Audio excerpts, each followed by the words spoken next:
Welcome to Read This Author's Corner. I am your host, Alice Maria James, and today we have with us an amazing children's author, Crystel Patterson, the author of the Inspired to Be series. Welcome, Crystel. It's so wonderful to have you here. I am so excited about this conversation because we met just a few weeks ago, and I want to get to know you. I want others to know what you're doing. I'm so excited about the types of children's book that you write. So, if you don't mind, would you just sharing a little bit about yourself with our audience? Yeah, sure. Hi, thank you so much for having me on. Um, my name is Crystel Patterson, and I am a children's book author. I actually recently transitioned to being a children's book author full time, like as recent as like yesterday. But I actually started on this journey only, I don't know, like 3.5 years ago. So it's relatively new. And my previous profession, I was a technology professional. And sometimes you're doing something and life kind of shows you that you should be doing something else. And that's kind of like what happened. I have two children, both boys, and back in 2020, they were 3 and 8. And I'm sure you all remember what craziness was happening in this country and in the world in that year. And my older son, as I'm sure many other children, were paying attention to what was really happening. And my older son, Croy, started asking questions about George Floyd and what happened to him and why that happened. And that struck a chord with me. And it made me very sad that that's what not only my child was focused on, but I'm guessing many other children were focused on it because it was everywhere. It was everywhere. And as much as it's sad that that's happening and there needs to be attention on that type of injustice that happens to Black people, I also felt that it was sad that there's not more positive stories circulating of Black people that children could see, right? And so it just felt like it was an imbalance, right? And so my younger son really, really loves books, and we have a beautiful relationship around bedtime stories and just like books. And through observing him and his love for books, it kind of struck me like I can use books to help children see more positive stories of Black people, and maybe address some of the what I'm seeing that's happening right now with the questions that my son was asking, the older son was asking. So I actually decided that I would write a book series to spread Black inspiration to all children, and my whole goal was to just uplift more positive stories of Black people that children could see and be exposed to, and know that although there are bad things that happen to Black people, there's also very good things that happen to us. And let's focus on the good things more than we're focusing on the bad things, right? And so that's kind of how my journey started. And so the book series is called Inspired to Be, and every book in the series is meant to just inspire something. They're all life lessons in children's books, right? That will inspire them, but more importantly, show them Black excellence, right? And all the stories are inspired by real people. So the books are actually written in a fun, memorable way. I use a lot of rhyme and repetition so that it will be an enjoyable story that they would like, but there's a real message, a real lesson in the story, and then they get to learn about the person who inspired the book, the very real person that inspired the book. And so right now there's 5 books in the series, and it's growing. Well, that is excellent. And I love when people see a problem or an issue, and instead of complaining about it, they take action to see how they can be a part of the change, be a Yeah. part of making things better. So I'm always excited when I'm talking to someone that is more of a change maker than than a complainer. So, Mhm. so that sorry, that is excellent. And the fact that in the midst of all the craziness of 2020, you took what was a tragic experience and turned it into something that was a teachable moment, that was something that you could show your kids how to look beyond. Right. Um, I commend you for that. And just share a little bit about, I love where your inspiration came from, but how did you choose the people that you wanted to base the stories on? What was what was that process like? Yeah, it's interesting because a lot of my stories kind of connect back to me in a sense. Like, I started making a list. Like after I had the vision for the series and I said, this is what I'm going to do, I started making a list. And I really put down people who inspire me on the list. Right. And I'm like, okay, I'm going to take these people and I'm going to find out what it is about them that would inspire a child, right? How am I going to make them relatable to a child? But it started with a list like Gabby Douglas. Right away, I love watching her at the Olympics. I just really love watching her, and I follow her still. So she was on the list, right? Oprah Winfrey was on the list. I didn't write a book about Oprah, but she was on the list because over time, and the more I write, the more I focus in on who I want to write about.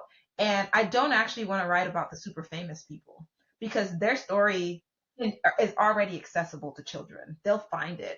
So I started focusing more on people who they have some type of fame because I had to be able to research them to find them, right? But they're not super famous and it brings visibility to them in another light. And then children start seeing that I don't actually have to be a super famous person to do something great, right?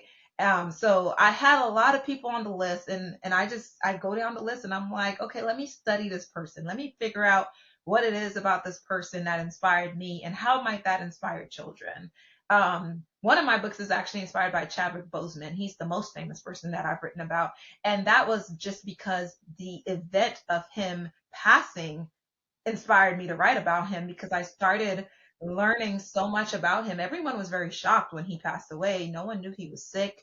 And he was already a very upstanding person. And so when you start digging into who he was as a person off screen, you learn so much about him. And I just felt compelled that I needed, like, his story is so inspiring that it would inspire children. So let me make him the muse of one of my books. But mostly it takes a lot of just, research. I'm a woman in STEM, and so like my last book, I it is inspired by other women in STEM because that's something that's close to me too. So it's a lot of inspiration that I get, and I'm trying to figure out, can I pass that on to children? Does it make sense to pass it on? Because there might be someone who inspires me, but it's not really relevant to children. So I'm trying to. There's a piece of me in all of the books. Let's just say that. That's excellent. And I would like to talk about a woman in STEM and inspiring children into that field. Actually, the author that's up now that I interviewed, her video is up. She talks about STEM and STEAM because she's bringing art Art. into into STEM. And I think that is a very important. I come from an arts background, so and sometimes people don't connect the arts with STEM. How how you wish for your books to be perceived or interpreted by kids to inspire them to look into STEM. So I don't focus specifically on STEM, but what I do focus it on is pushing children, and pushing might not be the right word, but inspiring children to just dream big and do things that maybe they didn't think they could do, right? And I think a lot of children in school sometimes might struggle with math and science, and so they might shy away from going into majors like engineering and stuff. But I hope my books will show them that, like, you can do anything that you set your mind to, right? And so maybe it might be something that they're interested, but but it might not be the easiest thing. How do you, if it's something that you're interested in, what do you do so that you can get better and keep getting better? My book talks a lot about perseverance and determination and just like hard work, right? Because everything is not going to be easy. Or maybe you're talented at something, but to make it actually get you somewhere, you got to put the hard work with it. You can't, talent alone that doesn't get you anywhere, right? So I think it's like those lessons that just encourage them to just dream big and keep striving for greatness, right? Or just striving to just do something that makes you happy and that you can feel proud of. And that's kind of the essence, like just inspiration, right? Like, and I think the reason why, another reason why the books are all inspired by real people, in addition to just wanting them to be exposed to more positive stories of Black people, is so that they can see it's very realistic to do this, right? Like someone else did it. They're a regular person just like me. Guess what? I can do it too. And so that's how I think inspiration works. We see other people do something and then we're inspired that we can do it as well. And so it's a huge theme of inspiration in all the books. Like, I mean, the series is called Inspired to Be. And that B is like dot, dot, dot. Inspired to be anything that you want to be, right? You have one of the books. It was Too Young for I Am What Different. is it? Too young for what? Too young to. Too young to what? Yeah, I thought that was a yes. I thought that was a very interesting name. I would love for you to talk to me about that particular book. Yeah, so this book was me trying to get back to my roots a little bit. I said I write down a list of people who inspire me, and someone who inspires me, so let's just say this is my fourth book. And so the three books before this, they were all like people who are just African Americans, right? And I'm actually Trinidadian. And so one of my way, I just felt like I wanted to get back to my roots and show people another side of me. So one of my heroes, I guess, from Trinidad is a music artist, soca artist, Machel Montano. And so this book is actually inspired by him. And the reason why he is inspiring is because he is the definition of you're never too young to do anything that you want to do. He's like the definition of that. He started his music career at 7 years old, and the way they do the music competitions there, it's very competitive, and it all kind of like coincides with the carnival events or whatever. And it's a competition. They're competing, they're making their songs, and they're competing for titles, right? And at that time, kids weren't like involved in those contests, right? Like it wasn't a place for a child. And he wanted to be a soca artist, and he got a lot of pushback that, he shouldn't be doing that. And, with the support of his family and whoever else was in his corner, he did it. Right, he did it, and actually, one of his first songs was called "Too Young to Soca" because they were saying that he was too young to be a soca artist. Well, guess what? He's been doing it for 42 years now, and he is the best to do it. He is the absolute best. So imagine that. Like they actually even changed the rules a little bit on him to kind of keep kids out of the contest. So it's just an incredible story of like being told that you're too young, but knowing that that's what you want to do, knowing that that's your passion, and finding a way to do it anyways, and then sticking with it to the point where years later you're like the best to ever do it. You've made a name for yourself doing that thing. And so I wanted to write this book. All of my books are actually fictional. They're inspired by real people, but I make the story fictional. When I started writing this book, I decided to take a different angle here because I was like, this is such an important message for children that they need to know that there are so many children, real children, who have done great things despite their age. So this is actually a creative nonfiction. The main character is my imaginative character that I made up, but everyone that he talks about in this book is real children who have done really incredible things despite their age. So it gives little profiles of them. So that child that's reading the book can be like, oh wow, I didn't know you can do that. And maybe they'll go and learn more about that child. Or go learn about other children who didn't make the book because there are so many. I only put 10 children in here, but there are so many, and that might inspire them to what's that thing I want to do? Let me go figure out who has done it, or let me go talk to someone. Let me talk to a teacher, my mom, my aunt, and see how they might be able to help me or guide me in doing this. So it's such an important message that children need to hear. And I know I'm long winded a little bit, but the other thing that I will say is that we often put like kids in boxes as far as what they can do and when they're allowed to do it. And I understand that there are some things that could be harmful, and that's why we say don't do it. You're too young for that. But there's so many things that are productive that they want to do, and we still discourage them from doing it. And we shouldn't. And we shouldn't ask them, what do they want to be when they grow up? Because I do believe that inherently that puts them in a box that makes them feel like, oh, well, there's this thing I want to do, but I can only do that after I grow up and get a degree or whatever. Like, just leave it a little more open ended so that they could start thinking, what is the thing that I want to do now? Right. So that's what this book is trying to do. But in Exactly. a few short years, you have become prolific writer of children's book very quickly. So that is absolutely amazing that you have committed this seems like a calling. It feels like a calling. It feels like and the funny thing is, because we celebrate Kwanzaa, and anytime we got to Nia and we started talking about purpose, I never felt convicted of like what my purpose was. It was always a big family discussion every year. Like, I don't know what my purpose is. I know I do good work. I know the work that I'm doing at my company is actually helping people, but like I really don't know why God put me here. And that was something I struggled with. And when I started on this journey of writing, it became so obvious that this is my purpose. Not only did God give me the vision of exactly what this needed to be, but He equipped me to be able to do it. Because people ask me sometimes, are you a teacher? Are you like, did you study writing? Like, no, I did not. But somehow here I am publishing these books, and I do feel like He definitely equipped me because this is what I'm supposed to be doing.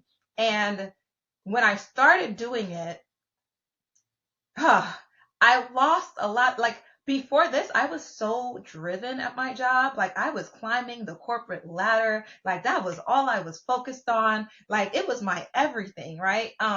As far as like career. And then when I discovered this and I discovered how this makes me feel and how fulfilled I am writing these books, reading them to children, getting to see the impact it's having on them, how that made me feel. Oh, I had no interest in my other job after that. Like, it just, I felt like this is what I needed to be doing all along. And that's why I feel like it's my purpose, because it's like, if I feel like this, it makes it very hard for me to do anything else, because it's like, it's not important to me anymore. This is the only thing I want to do. So it definitely felt like a calling. It definitely felt like, um, God was trying to be patient with me because I was fighting it for a long time too. Like, as far as like taking the leap and doing this full time, I think He was being patient with me, but I feel like He has aligned it perfectly to where it was obvious that this is what I needed to be doing. It's funny because before I started doing this, I actually had a huge fear of speaking in front of crowds, like a huge fear. Like, you couldn't pay me to get up in front of a crowd and talk. Do you know how much I do that as an author? And do you know how easy it feels? Understand that. I understand easy even when things are hard because your heart is in this. So the expectation that there's always going to be things that are hard, but um because your heart is so connected to it, it it is what it is, kind of, you Right. know that this too shall pass. Yeah, exactly. What would be your for lack of a better word, elevator pitch to the rest of the world as to like why you should follow this story, why you Yeah. should follow these books? Yeah.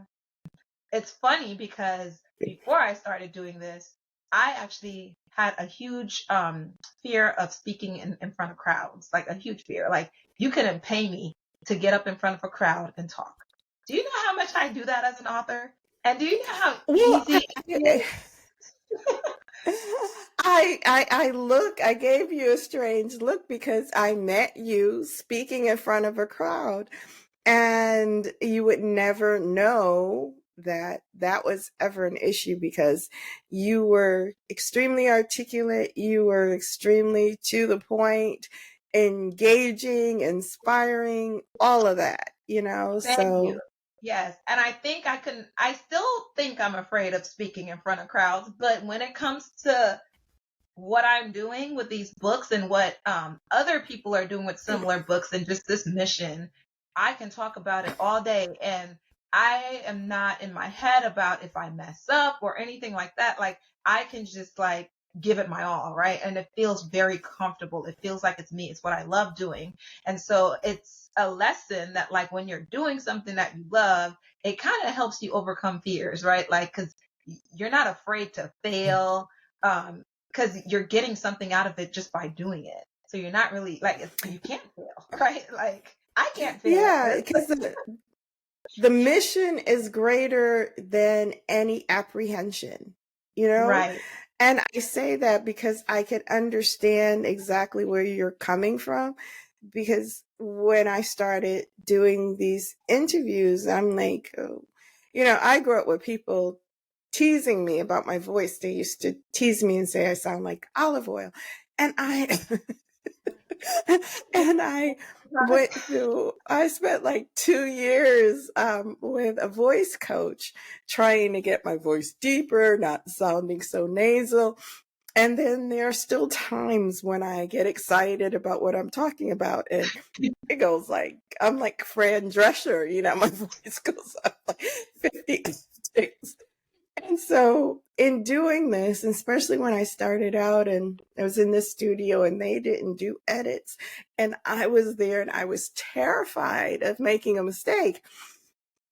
But what kept me going was the authors that I met that were so excited about someone listening to what they had to say, someone wanting to know about their book. And I I got out of myself and I like, you know, it's not about you.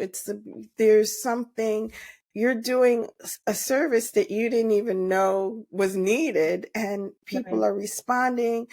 They're very happy, they're excited for it.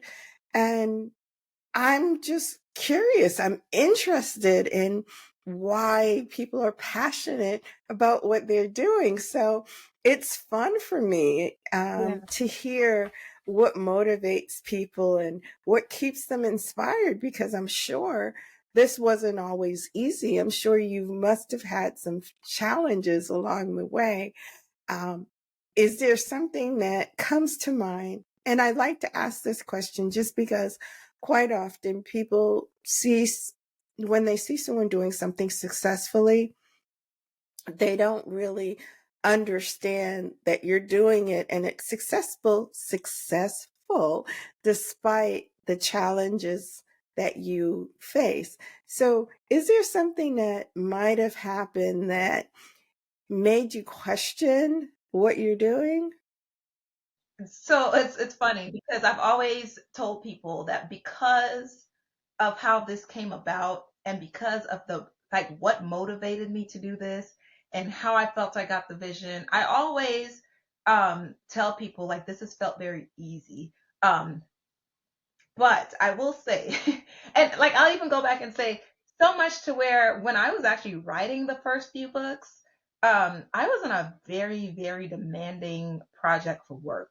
We were going through COVID, right? Like, and I was working on a vaccine management system, right, for COVID-19. And like we were working when I'm not kidding when I tell you we were working 20-hour days. I remember doing the photo shoot for my website for the books, right? While I was on that project, and we worked on Christmas Day, right?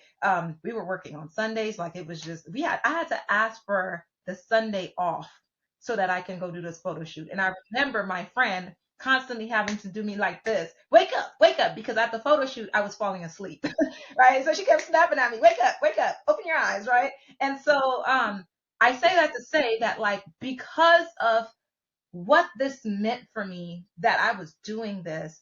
I pushed through at even a hard time in my life when I probably had every reason to say, this is a great idea. This is something that I want to do, but let me just wait until I get off this project to do it. But I couldn't wait, right? It was like such a strong pull that I needed to do this. And I was finding the time to do it despite my heavy schedule, right? So that's what I mean when I say it was easy. But I will say that once I published the book, I think what becomes hard is it becomes a business. It's no longer I did this to put a good message out there. It's still that, but it's no longer just that, because all of the money that I put into producing the book, paying for an illustrator, paying to print the books and all this stuff so that people can have them. And now I'm wanting all these children to have access to them, right? And so now it becomes a business and you lose time focusing on the business, where you could be creative, right? So you're I don't have an agent to do a lot of the business things for me. And so that has been a challenge. The marketing of the book, right? Because I have big dreams that like my books will be in every household. How do I get it there? And I'm not a marketer. And to get someone to who knows what they're doing and help you successfully market the books is very expensive, right? And so and there's no guarantee that it will work. So you're trying to do it all by yourself. And it's that is the challenge. Like, how do I bring visibility to these books? How do I get these books into schools? How do I get these books into libraries? And it's not something that defeats me because I'm going to continue to try and do all I can every day to do that. But it is a challenge. And when you don't see, oh, my book didn't go viral like some of these other people, right? Like that can be um, deflating for some people. But I know what the end goal is, and I'm going to work every day towards it. And so even though it feels like a challenge, um, I still think this is easy, right? Like because I love doing it every day. I love it so much that it feels easy. And you're saying, I want to be in every household. How do we get people to come along with your big vision? What would you I believe that these books are very necessary. And that has been affirmed for me by seeing how educators respond to the books, how parents respond to books, and how children themselves respond to it. I feel like it's very needed. Um, One of my books in particular is called I Am Different. And oh my gosh, I can tell you so many stories where full grown adults read that book and the child in them starts to cry when they're reading that book. Not because it's making them sad, but because they are saying that, oh gosh, why didn't I have this book when I was growing up? Right? Why didn't I have this book? And so now I'm looking like, okay, these children have this book, right? They have it. It's going to help them. It's going to have a lasting impact on them. All they need is to get access to it, right? And so that's why I'm trying so hard. Like right before this meeting, I was on a call with a school district, right? How do I go beyond just having an author visit at a school where the children get an experience with me and these books, but like how does this become something that is continuous for them to continue to have access to the books, for them to continue to learn the lessons, and live out the lessons that they're learning in this book? That's what I'm trying to talk to school districts about right now, because I believe that it's going to help children not just now, but it's like life lessons that's going to stick with them as they grow up, and it's very needed. So you guys get on board, man. Get on board.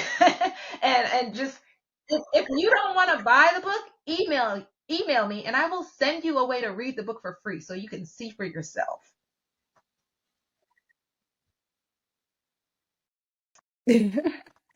Well, excellent. I am so excited that I was able to connect you with iReadify, because that's another platform that you have, and they fell in love with your books, and Yeah. I knew that they would. It was just like, when I heard you read, because I think you read the spaghetti one. Hmm.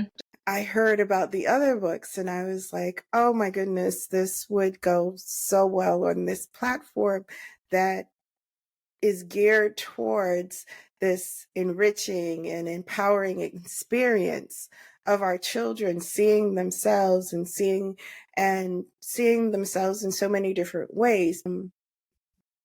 As we're about to wrap up, is there something that you would like to share with the audience? Is there a takeaway that you would like for them to know about you, the books, your vision for the future, whatever it is that you would like to leave them with or would like to have stick with them after this conversation is over? Oh man, this is always the hardest question because I'm like, what wise thing can I say? But I learned from this experience is that it's important to keep an open mind, because if you would have asked me 5, 6, 7 years ago if I would ever see myself here, I would say absolutely not. I was never someone who really got any kind of satisfaction from writing. I majored in engineering. I've always been a math and science type of person. So like writing, even though I was always like really good at school, so by default I could write, right? Because I took school very seriously. Writing was never like a passion point for me.